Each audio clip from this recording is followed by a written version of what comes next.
Hello! Magandang umaga. Umagang umaga dito sa amin, guys. Halos kagigising ko din lang. Pero gagawa tayo ng gulay.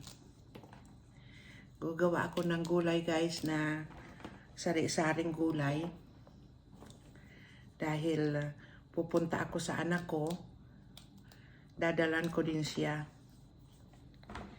Dadalan ko din siya ng gulay, guys.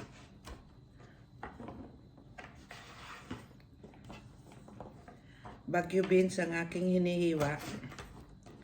Dahil nakain din ito ang asawa ko.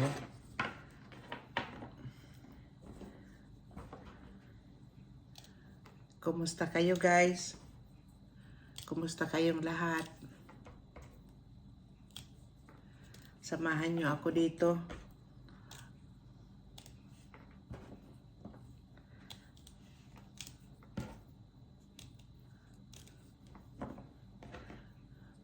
Anong gawa nyo, guys, ngayon? Gising na ba kayo? Ako kagigising ko lang, umagang-umaga dito. Ang aga ko palaging nagigising. Ang asawa ko tulog pa. Nagising ako alas 5. Tapos nagligpit ng kaunti dyan sa sopa. Tapos ito na ako ngayon. Magagawa na ako ng gulay. Ayan, Bagyo beans. Nakikita nyo ba yung hinihiwa ko, guys?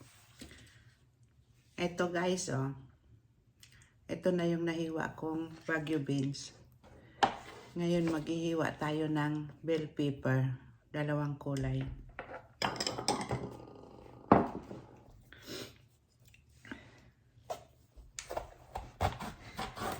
Hindi pa ako nakakapagkape. Mamaya gagawa tayo ng kape.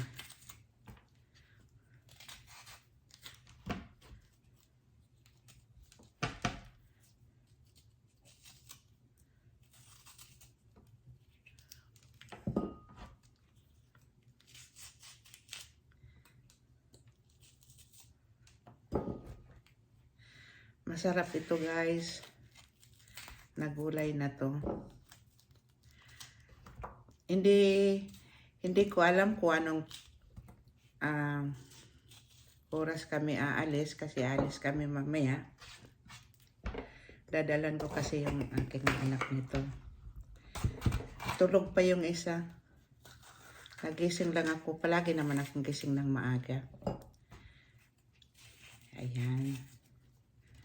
Tayo'y magagawa ng gulay. Pero hindi ito masyadong sari-saring gulay na ginisa. Parang sapsoy. Pero hindi talaga totally sapsoy siya. Ito, guys, ang broccoli. Ito naman yung ating hihiwain. Pag ako nagagawa ng broccoli, inaalis ko yung balat. Hindi ko gusto yung balat. Matigas-tigas. Gusto ko yung sa ilalim lang. Ayan. Ito, guys, yung aking nahiwa, Ito lang yung aking gulay. Ngayon maghiwa tayo ng sibuyas. Maghiwa tayo ng sibuyas, guys. Hatiin lang natin. Kasi kaunti din lang naman yung lulutuin ko. At para lang naman yan sa aming mag-ina. At kung gustong kumain ng isa, pwede man din. Ay kaso hindi siya mahilig ng bell pepper. Baka hindi siya kumain.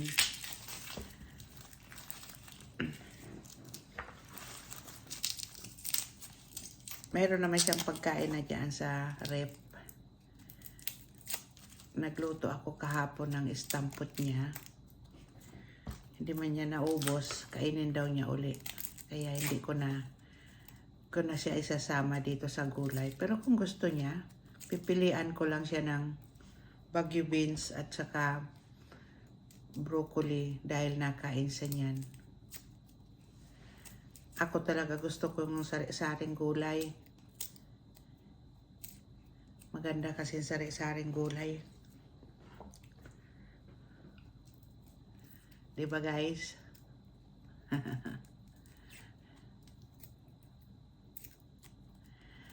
Yan. Napakatahimik pa dito sa baba. Ako lang mag-isa. Yung pusa ko nga hindi pa nababa eh. Pusa yan ng anak ko. Iniwan sa akin. At wala pa siyang pwesto doon. Pero ngayon ay gusto nang kunin dahil mayroon na siyang pwesto. Kaya ibibigay ko na yung pusa na yan. Ihahatid nga namin siya eh. Tingnan lang namin kung paano namin siya madakip mailagay doon sa traveling bag niya. Problema yan mamaya pagka hindi namin nahawakan. Kasi pagka siya, nahahawakan siya, nagpapakarga din. Kaso pag nakikita niya yung traveling bag niya, laki ng phobia niya. Di nga namin nadala sa doktor yan eh. Dahil tatakot siya sa traveling bag niya. Aywan, paano namin yan siya dadalhin. Pero na-injection na yan siya nung baby pa. Tapos nalagyan din siyang passport. Kompleto din niya ng pangalan.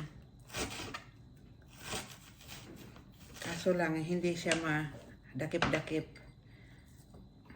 Pag gusto niyang umupo sa kandungan mo, uupo siya. Pag ayaw niya, hindi siya mapilit. Guys, magkape muna tayo. Nagtimpla muna ako ng kape at natapos ko nang hiwain yung aking gulay. Ngayon magkape muna. Kape tayo guys. Ang sarap. Mainit lang.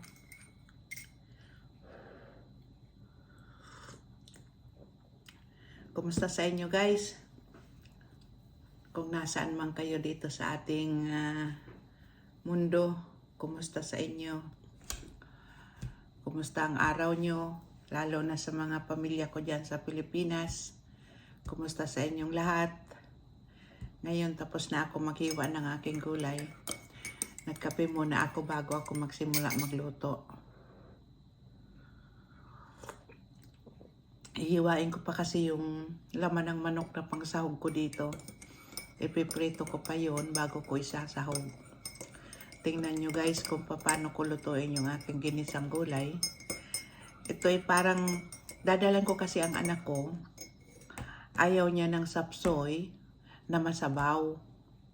Kasi may sapsoy na may sabaw ng kaunti, di ba? At medyo malapot yung kanyang sabaw. Ayaw niya ng ganon. Gusto niya yung dry. Kaya iba yung gagawin kong sapsoy. Tingnan nyo guys kung paano ko gagawin yung aking sapsoy na gulay. Gustong gusto ng anak ko yun. Kaya nagustuhan din ang isa. Gustuhan ko rin. Kaya yun ang aking lulutuin. Kape tayo uli.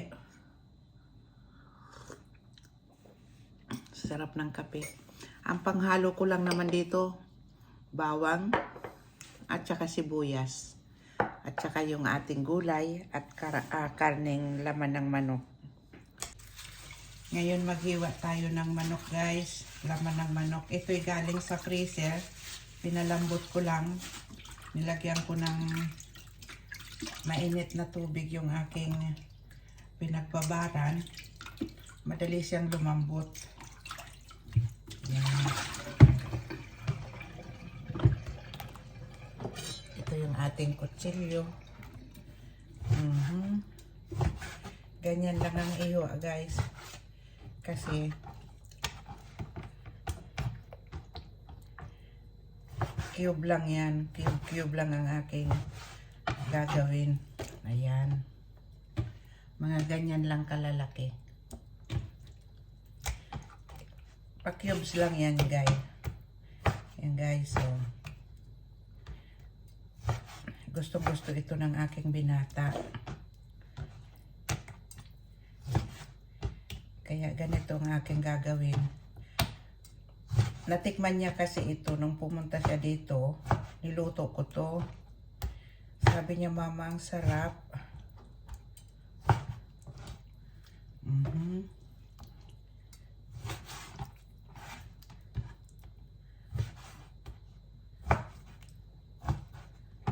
Ayan.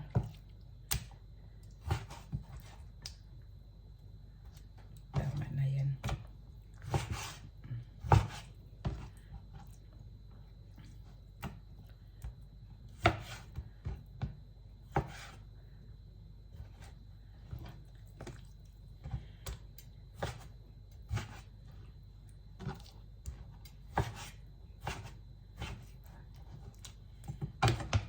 Ayan guys, tapos na.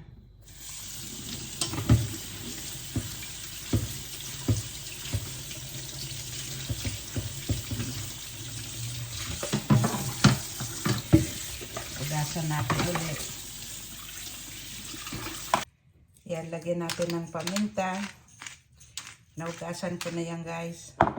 Lagyan natin ng magic sarap. Yan. Saka natin ilamas dyan. Pampalasa. Kaunti lang. Yan lang ang aking panglasa dyan. Tapos lalagyan natin yan. Isasawsaw natin pala sa harina na mayroon na cornstarch at saka harinang normal. Ayan. Kahit anong harina pwede. Lagyan mo lang ng cornstarch para mag-crispy siya. Ayan. Ngayon hugasan natin yung ating gulay guys. Hugasan natin para malinis.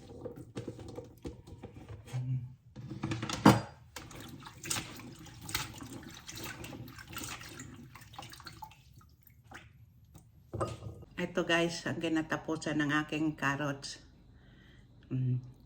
Buti hindi ko nakalimutan. Muntik na. Guys, ang ginagawa ko pala sa Baguio beans ko at saka broccoli ay pinapakuluan ko muna siya sa tubig. Hinahap ko muna siya. Pagkatapos yung tubig nilalagyan ko ng asin. Ayan, kulo na guys. Ilagay natin yung ating Baguio beans. Ayan. Now, ipahapkok lang natin siya dyan. Tsaka natin hanguin. Ayan, hanguin na natin guys.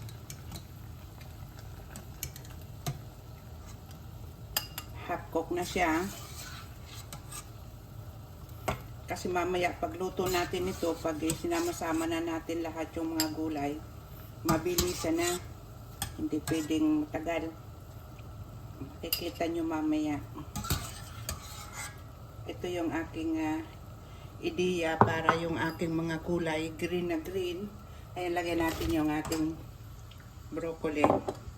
Green na green yung gulay at saka talagang makakita mo talaga yung pagkahapkok niya. Malutong pa. Kasi pag sinama-sama yan dyan, minsan nalalabog na yung iba. Guys, sa pinagpakuluan natin ng gulay, ngayon dito tayo magpiprito ng ating manok. Lagyan natin ng mantika. Tama na. Piprituhin natin yung ating manok. Yun ang ating pangsahog. Mainit na yung mantika natin. Ito yung manok na atin na hiniwa kanina. Nilagyan ko ng harina. Tsaka natin ihuhulog dito. Ayan. Dahan-dahan lang ang apoy para hindi mangitim.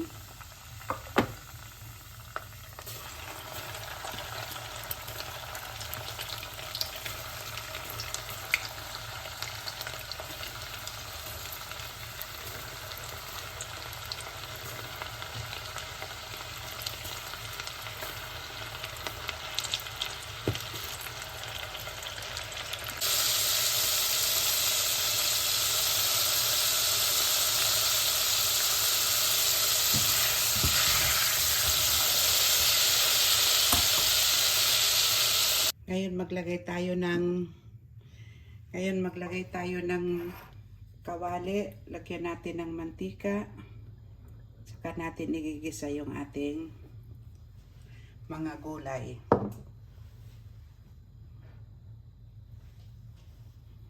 Painitin muna natin yung mantika natin.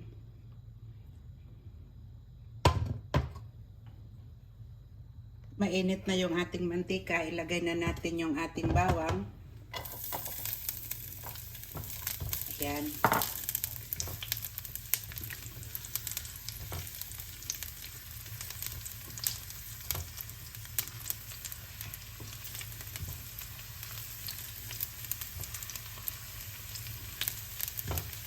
Isunod natin yung ating sibuyas.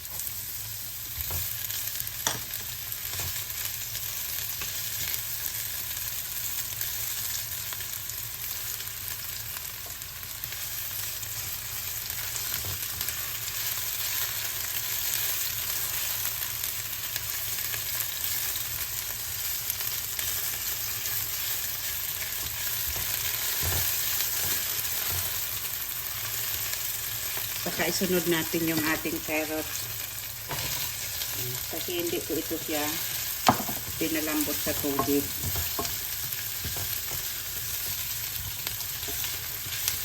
Hindi kasi maganda pag pinapalambot sa tubig, lumiliit yung carrots.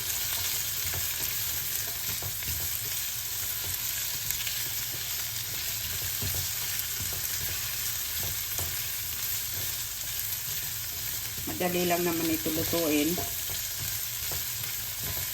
Pag naluto itong carrot, sunod-sunod na yan. Ilagay natin yung ating bell pepper, paprika. Ayan. Sayang.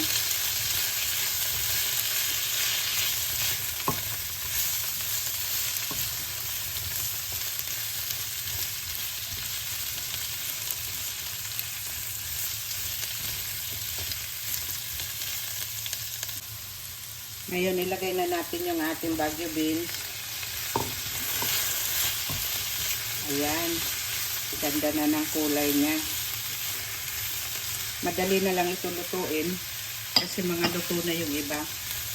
Pinahapto ko na yan siya.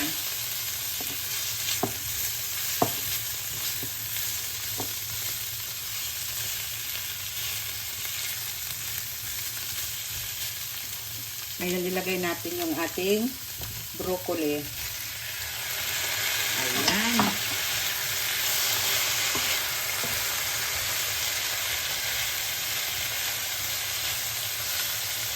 Ang ganda na tingnan. Iba-ibang kulay.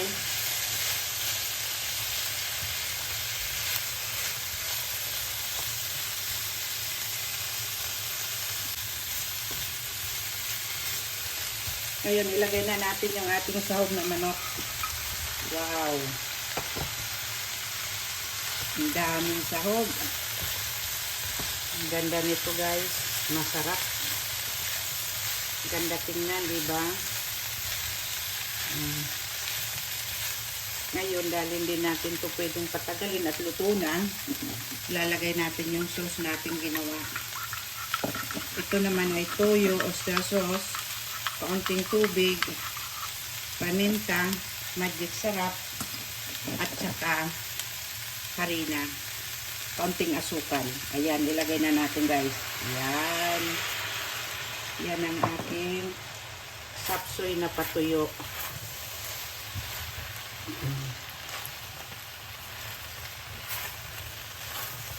Diba? Ang ganda. Ang sarap.